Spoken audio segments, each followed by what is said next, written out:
France ने दिए हैं भारत को ऐसे 5 हथियार जो बने हैं आज भारत की असली ताकत, जिनसे हवा, जमीन, समुद्र में महफूज है भारत, जिनके होने से चीन, पाक भी रहते हैं टेंशन में। दोस्तों, हाल ही में पीएम मोदी ने फ्रांस की यात्रा की है, और वो भी ऐसे समय में जब यूक्रेन और रूस के बीच भयंकर युद्ध चल रहा है और फ्रांस यूक्रेन का साथ दे रहा है। ऐसे समय में भारत का फ्रांस से मिलना बेहद संवेदनशील हो जाता है। लेकिन दोस्तों, यहाँ आपको ये बता दें कि फ्रांस भारत के लिए न केवल मित्र देश है, बल्कि मौजूदा वक्त में भारत जितना ताकतवर देश बना है, उसमें फ्रांस का भी योगदान है। आप सवाल करेंगे, ऐसा कैसे? तो दोस्तों, इस वीडियो में हम आपको फ्रांस के दिए हुए उन 5 हथियारों के बारे में बताएंगे, जिनके दम पर आज भारत चारों तरफ से सेफ है, जिनके कारण दुश्मन भारत की ओर आंख उठाकर भी नहीं देखते हैं। फ्रांस ने दिए हैं भारत को मार्क हथियार। फ्रांस भारत को कई मार्क हथियार सप्लाई कर चुका है। इनमें मिराज से लेकर राफेल तक घातक फाइटर प्लेन शामिल हैं। मिराज से भारत ने 1999 में कारगिल में पाकिस्तान के दांत खट्टे किए थे। वहीं राफेल की क्षमता से चीन भी थर्राता है।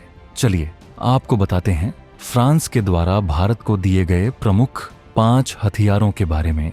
3 देशों की तकनीक से बना राफेल फाइटर जेट। भारत ने 2016 में फ्रांस से 36 राफेल फाइटर प्लेन की खरीद के लिए 7.87 अरब यूरो यानी करीब 59,000 करोड़ रुपए का समझौता किया था।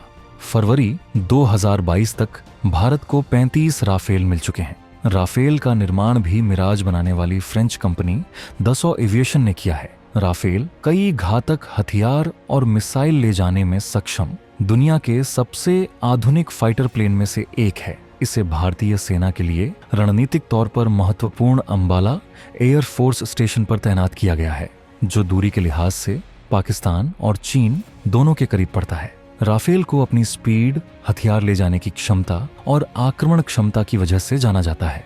ये सिंगल और डुअल सीटर दोनों विकल्पों के साथ आता है। भारत ने 28 सिंगल और 8 डुअल सीटर राफेल खरीदे हैं। राफेल की मार्क रेंज 3700 किलोमीटर है। इसमें 3 तरह की मिसाइल लगाई जा सकती हैं। हवा से हवा में मार करने वाली मीटियोर, हवा से जमीन पर मार करने वाली स्कैल्प और हैमर मिसाइल। राफेल स्टार्ट होते ही महज 1 सेकंड में 300 मीटर ऊंचाई पर पहुंच सकता है, यानी 1 ही मिनट में राफेल 18,000 मीटर की ऊंचाई तक पहुंच जाता है। इसका रेट ऑफ क्लाइंब चीन, पाकिस्तान के पास मौजूद आधुनिक फाइटर प्लेन से भी बेहतर है।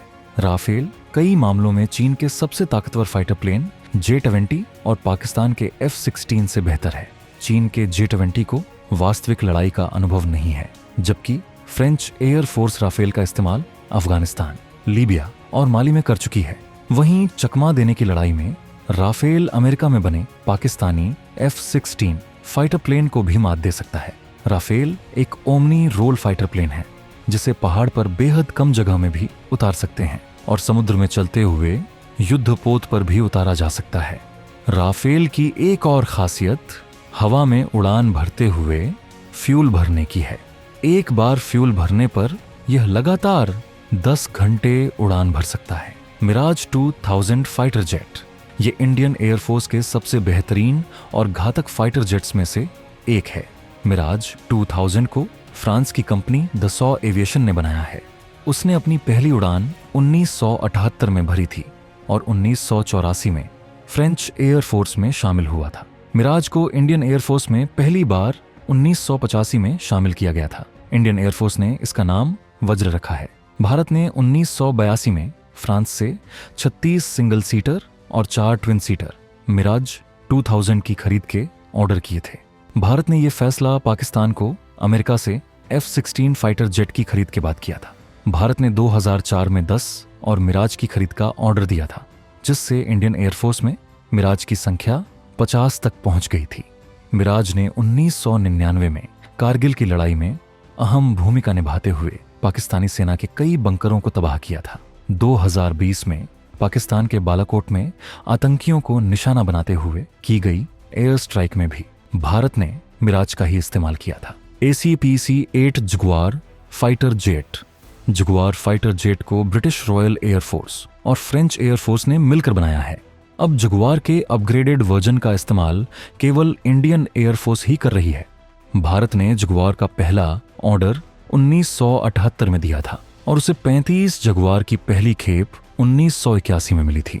90 के दशक में जगुआर देश के एयर डिफेंस की ताकत रहा और कई लड़ाइयों में अहम भूमिका निभाई, जिसमें निगरानी और बमबारी दोनों कार्य शामिल हैं। इसकी बेहद कम ऊंचाई पर उड़ने, रडार को चकमा देने और टारगेट पर सटीक निशाना लगाने की क्षमता खास बनाती है। इंडियन एयरफोर्स में इसे शमशेर नाम से जाना जाता है।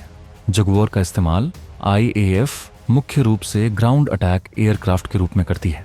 भारतीय जगुआर ब्रिटिश जगुआर से थोड़ा अलग है, जिसका निर्माण देश में ही हिंदुस्तान एरोनॉटिक्स लिमिटेड ब्रिटेन और फ्रांस के साथ लाइसेंस एग्रीमेंट के तहत करता है। IAF ने हाल ही में अपने पूरे जगुआर बेड़े में एवियोनिक्स सपोर्ट जोड़ते हुए इसे अपग्रेड किया है। Hammer missile. हैमर यानी highly agile module mutation extended range एक एयर टू सरफेस मिसाइल है, जिसे फ्रांस के सैफ्रैन ग्रुप ने बनाया है। हैमर एक फायर एंड फॉरगेट मिसाइल है और एक ही समय में कई निशानों को भेद सकती है। ये गतिशील और स्थिर दोनों टारगेट को भेदने में सक्षम है।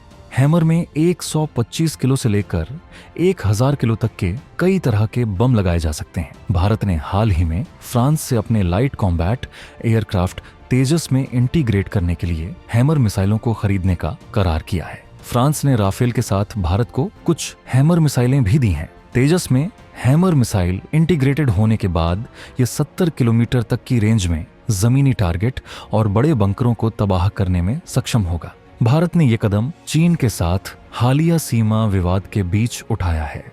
हैमर मिसाइल का इस्तेमाल कम ऊंचाई और भारत चीन सीमा के पहाड़ी इलाकों जैसी जगहों पर किया जा सकता है। Scorpion class submarine. भारत ने 2005 में फ्रांस के नवल ग्रुप से स्कॉर्पियन क्लास सबमरीन बनाने के लिए $3.75 अरब यानी करीब 28.6 करोड़ का समझौता किया था। इन सबमरीन को पब्लिक सेक्टर की company Mazagon dock ship builders ने फ्रांस के सहयोग से स्वीडिश में ही बनाया है। अप्रैल 2022 में भारत ने स्कॉर्पियन क्लास की छठी और आखिरी सबमरीन INS वागशीर को लॉन्च किया है, जिसके 2024 तक इंडियन नेवी में शामिल होने की उम्मीद है। स्कॉर्पियन सबमरीन के नेवी के प्रोजेक्ट 75 के तहत भारतीय नेवी ने पहली सबमरीन दिसंबर 2017 में INS कलवरी के रूप में शामिल की थी। अब तक इस प्रोजेक्ट के तहत 4 सबमरीन इंडियन नेवी में शामिल हो चुकी हैं। INS Kalvari, INS Khanderi, INS करंज और INS वेला। 5वीं सबमरीन INS वागीर को नवंबर 2020 में लॉन्च किया गया था और इसका ट्रायल चल रहा है। इसके 2022 के अंत तक नेवी में शामिल होने की उम्मीद है। स्कॉर्पियन श्रेणी की सबमरीन युद्ध के कई तरह के मिशन को अंजाम दे सकती है। ये submarine anti surface, anti submarine warfare, special operation, खुफिया जानकारी इकट्ठा करना, माइंस बिछाने के काम आ सकती हैं।